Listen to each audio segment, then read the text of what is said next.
Não sei o que há de errado comigo, diz Marianne. Não sei porque não consigo ser que nem as pessoas normais.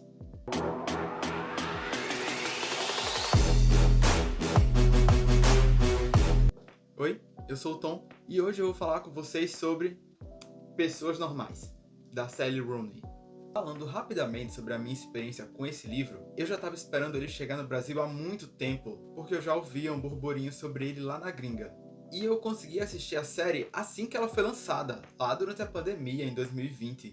Ela não havia chegado no Brasil, eu não ia esperar, então eu assisti de formas ilegais. Pega a visão! Inclusive, eu acho que a série até hoje não está disponível em nenhum streaming. Acho que ela já esteve, mas já saiu. E assim, conseguir o livro mesmo, eu só consegui lá em 2022. E só tô lendo agora em 2024. Isso porque um amigo meu, beijo Nicolas, ele ficou simplesmente obcecado com a série e com o livro. Ele só falava sobre isso o tempo inteiro. E se eu não me engano, acho que só tinha eu pra conversar com ele sobre a série. Porque se eu não me engano, eu acho que eu fui a única pessoa que assisti no círculo de amigos dele. Então ele encheu o saco de todo mundo pra ler o livro, sendo que só eu li porque só eu tinha. E só eu já tinha interesse e gostava da série. Tadinho. Então sim, eu já sabia do que se tratava a história. E é muito bom ver que a série é bem fiel ao conteúdo. E de uma certa forma até expandiu mais. E o que é que está acontecendo nesse livro? É o seguinte, a Marianne é uma menina rica, super inteligente e privilegiada. E o Connor, apesar de ser super inteligente, ele é pobre. Pobreza pega. Pega com sarna. E eles estudam na mesma escola. Eu suspeito, inclusive, que o Connor só estuda de lá porque ele conseguiu algum tipo de bolsa. Eu não sei como funciona o sistema de ensino lá da Inglaterra. Então eu não sei como funciona para as pessoas entrarem em escola pública ou particular, se existe bolsa ou algo do tipo. E o Connor, ele é popular, ele é bonito, é inteligente, e a Marianne é feia, ninguém gosta dela, ela é super rejeitada e super introspectiva. Então, como a turma toda já rejeita a Marianne naturalmente, o Connor meio que faz parte disso. Apesar dele nunca ter feito nenhum bullying diretamente a ela, ele é omisso vendo os colegas praticarem e apenas ficando calado. Desumano. Mas ele não é omisso por ser uma boa pessoa. É porque a mãe dele trabalha como empregada na casa da Marianne. Então eles têm uma pseudo-relação de fingir que não se conhecem. Então eles literalmente só se falam na casa da Marianne quando o Connor vai buscar a mãe dele. Na escola eles são dois estranhos um para o outro. Mas o Connor gosta dela e eles chegam a se relacionar. Só que o Connor fica super preocupado por estar se relacionando com a garota estranha da escola. E a Marianne tá perfeitamente bem fingindo que eles não teriam uma relação. Mas é lógico que ela só tá fazendo isso apenas para demonstrar um pouco de superioridade. Afinal de contas, ninguém quer estar num relacionamento escondido. Não é Joy Alwyn. Ninguém. Eu vou falar, eu não ia falar não. Eu vou falar. Não ia falar não. Eu vou falar. É pra falar a verdade. E a mãe do Connor tá ligado que ele tem uma relação com a Marianne. E o momento catártico disso é quando chega ao baile, porque, beleza, ninguém na escola sabe que o Connor e a Marianne estão juntos. E eles oficialmente não estão juntos, porque eles não definiram o que é a relação deles. É amizade, é namoro, é só sexo casual? Mas não é só sexo casual porque eles se gostam. E o Connor convida outra garota para ir para o baile, não a Marianne. Isso, obviamente, deixa ela bem chateada. Muita gente já passou por essa situação, né? Se envolve com alguém achando que não vai gostar ou esperando que a pessoa retribua um amor que nunca vem. Ei, você já tem com quem é o baile? Ela disse que não. Perguntou se ela não queria ir com ele. Então tá, ela disse. Tenho que admitir, eu esperava um pouco mais de romantismo. Ele não respondeu, porque parecia que ele havia acabado de pular de um precipício e caído na própria morte, e estava contente em estar morto. Nunca mais queria estar vivo. Ele é tão alheio às coisas que ele tem que fazer apenas por definição da sociedade, afinal de contas, a sociedade, que nesse momento é a sala de aula dele, rejeita a Marianne e a garota popular da escola tá indo atrás dele. Então ele vai e só aceita. Quase como se ele nem tivesse pedido. E cara, ele se sente muito mal sobre isso, mas não tem o que fazer. Ele já fez o convite e é isso, eles vão juntos pro baile. Quando a mãe dele chega a perguntar pra ele sobre isso, ele diz que vai contar a Marianne. E você não acha que devia ter chamado ela? Pergunta. Já que você trepa com ela todo dia depois da aula. E é lógico que a mãe dele fica puta com isso, porque mesmo que ele seja o filho dela, ela sabe que isso que ele tá fazendo não é nada legal. Do diabo. Bom dia. Mas é aquilo, ela não pode se intrometer porque é a vida do filho dela. Quer dizer, ele não cometeu nenhum crime, né? O fato é que, depois disso, eles nunca mais se falam. Nunca mais até se reencontrarem na faculdade. E na faculdade, as coisas literalmente se invertem. Porque agora a Marianne, ela não é apenas inteligente, ela é popular e legal. E mesmo que o Connor seja inteligente, ele não é tão popular quanto a Marianne. Dessa vez, ele é que tá de fora, ele é o outsider. E quando eles se reencontram na faculdade, é até estranho. Esse reencontro na faculdade é um dos mais icônicos, porque ela tinha jurado que nunca ia fingir que não conhecia ele. Então, quando um amigo dele diz, olha, deixa eu te apresentar uma amiga minha aqui que eu gosto muito, que é a Marianne, assim que ela olha pra ele, ele fica surpreso, porque não sabe como reagir, e ela só olha pra ele, Connor Walsh. Quanto tempo? Só que agora ela tem um namorado, ela tem uma vida, e ele não. É um fracassado. Uma vida social que ele não tem, que ele gostaria muito de ter, que é o que ele tinha na escola. E durante a faculdade, eles voltam a transar e ficam nessa de nunca definir o que é a relação deles. E é exatamente isso que vai matando eles de dentro pra fora. Porque eles são super amigos, eles conversam sobre tudo, eles se dão bem, mas eles nunca definem o que é a relação deles, porque eles transam, mas ao mesmo tempo eles não têm nenhum compromisso um com o outro. Eles são namorados, são ficantes, eles estão literalmente na mesma posição que eles estavam quando era na escola, só que a diferença é que agora não é mais escondido. Não é mais escondido a amizade, porque o sexo é. Tipo, todos os amigos deles sabem que eles transam, mas eles fingem que não transam. Então essa falta de definição é exatamente o que tem definido a relação deles desde a escola. Essa incógnita totalmente sem sentido faz com que eles se aproximem, se afastem constantemente. Até chegar o momento que a Marianne se relaciona com um dos caras mais nojentos do mundo. Porque ele é um cara que gosta de garotas submissas. E aí a gente entra na questão de que a Marianne, ela sempre foi submissa a tudo. Principalmente a família. A gente não tem a menor noção de por que a família dela trata ela tão mal. Sério, eles têm um desprezo gigantesco por ela. A mãe é totalmente alheia e o irmão mais velho dela gosta de torturar ela. Não só mentalmente como fisicamente. Apesar da série retratar isso super bem, assim como no livro, não existe explicação pra isso. Ela só é rejeitada pela família.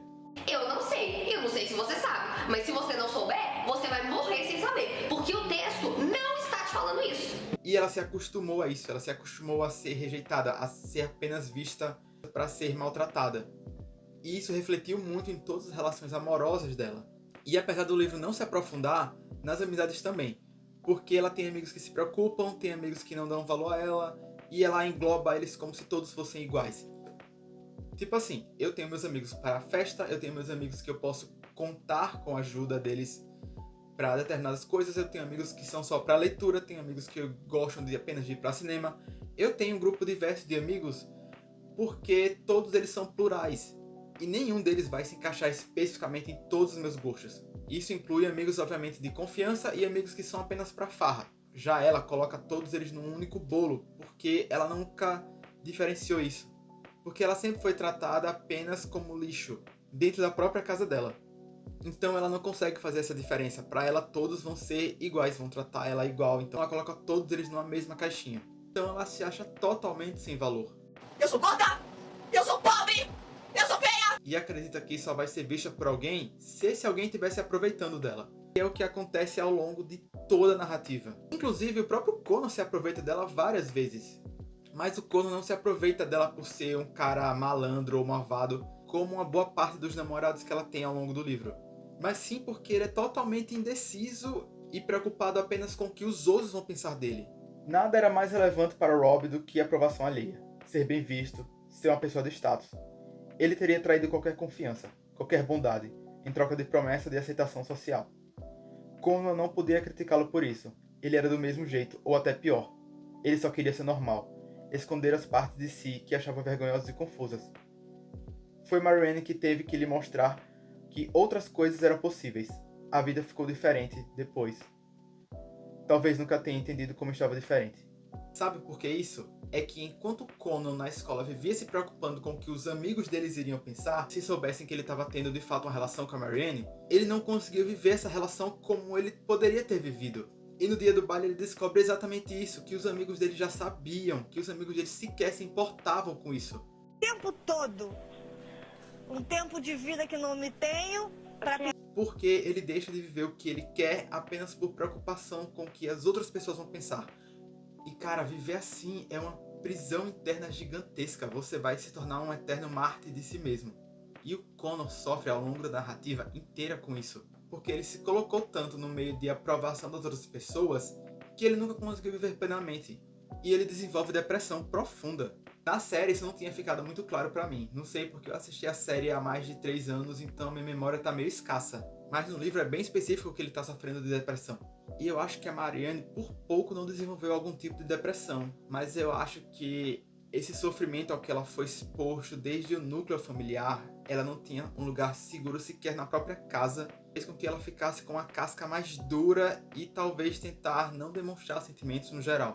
Então, além dela aceitar qualquer tipo de amor, afinal de contas ela se vê como uma pessoa totalmente sem valor, ela se tornou dura para acontecimentos da vida.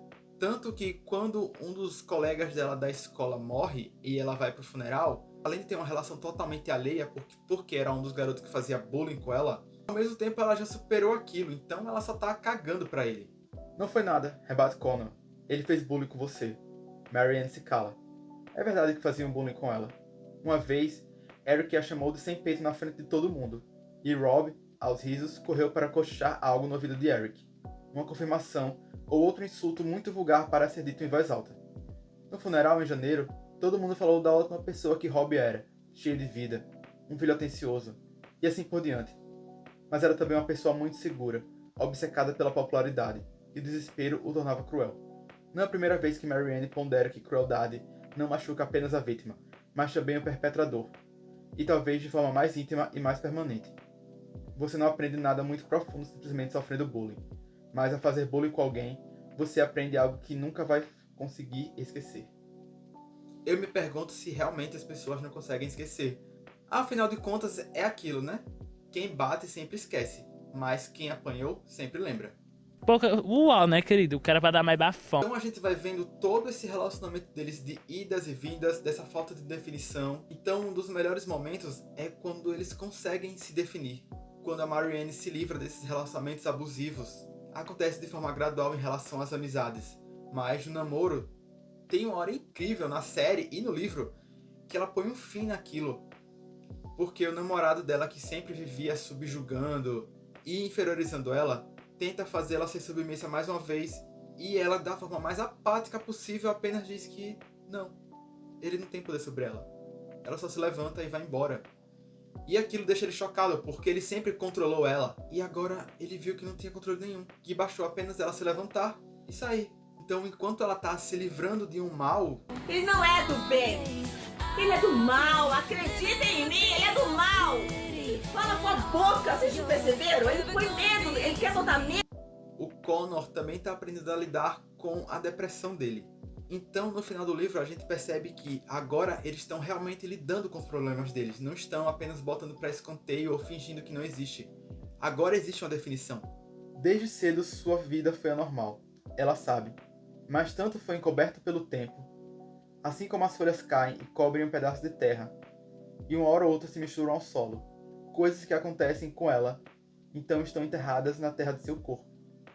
Tenta ser uma boa pessoa, mas no fundo sabe que é uma pessoa ruim, corrompida, errada. E todas as tentativas de ser corretas, de ter opiniões certas, de dizer coisas certas, essas tentativas só desfaçam o que está enterrado dentro dela, sua parte malvada. Porque é isso, eles aprendem a abraçar os próprios erros e ver que não são pessoas totalmente boas. As pessoas são corruptas, não existe ninguém 100% bom e não existe ninguém 100% malvado.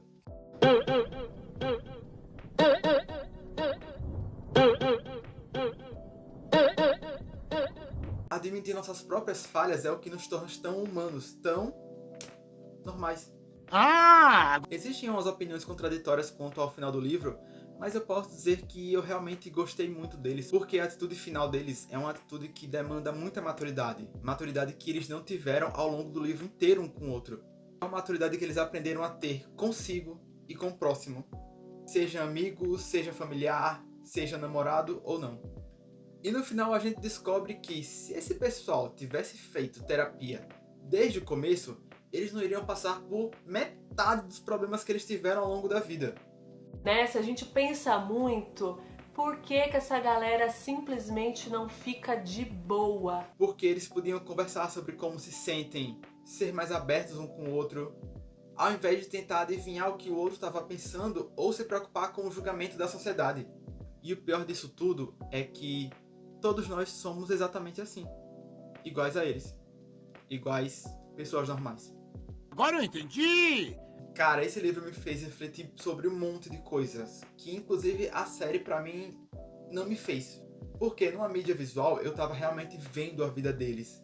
E aqui eu tô acompanhando os pensamentos dele, as indecisões, e vendo esses erros que todos nós cometemos por muita imaturidade. E literalmente não importa a nossa idade, não são erros de adolescentes, são erros que adultos cometem hoje em dia. Nossos pais cometem esses erros com os próprios filhos. Porque falta o diálogo, falta realmente você estar aberto, falta realmente você ouvir a outra pessoa. E isso tá na genialidade desse livro. Pessoas normais, é isso, somos nós. Nós somos essas pessoas normais. Agora todas as peças se encaixaram! E a gente se entrega a cada tipo de sofrimento sem necessidade. Meu Deus do céu. Virou um dos favoritos da minha vida. Muito obrigado, Nicholas, por ter me forçado a ler esse livro. Porque sabe lá Deus quando eu iria ler, apesar dele finalmente estar aqui. Você vê como é as coisas, né? Eu queria muito ler ele. Quando eu finalmente consegui ele em mãos, eu não li. Demorei o quê? 3 anos pra ler. É isso, gente. Querem uma dica?